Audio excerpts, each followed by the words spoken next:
I bet you thought you only had one, didn't you? Everybody thinks they only have one. In fact, I don't think I've ever met anyone that knew that they had two, except one person. After 35 years as a fitness and Pilates professional, I only trained one core, the only one I knew I had. I trained it to exhaustion over and over again. Sit-ups, crunches, planks, Pilates, balance boards, even Kegels, you name it. I did. I did it all. Sit-ups, planks, Kegels, oh my. Sit-ups, planks, Kegels, oh my.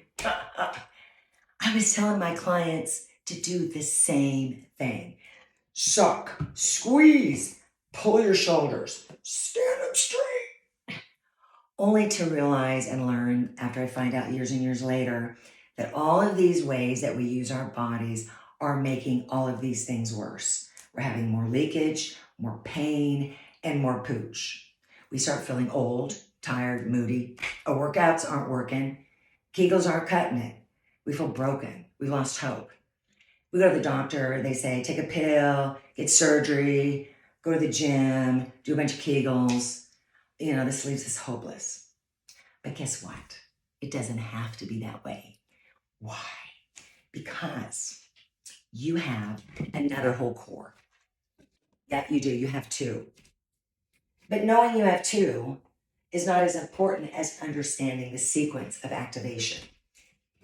And if the timing is off from the inner core to the outer core, our body starts to feel like it's breaking down.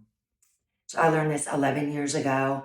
I'm 61 years old now. I have not been to the gym since because I learned that the inner core is what gives you your shape, your continence, your confidence, freedom of movement, but gosh, so much more. See, it's like this. You have two cores, but the only one you're training is the ones you can feel. Like when you do a sit-up, when you take a punch.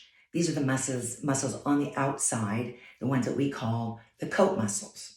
You have conscious control over them and you can voluntarily train them with a sit-up or a bicep curl. You get the idea.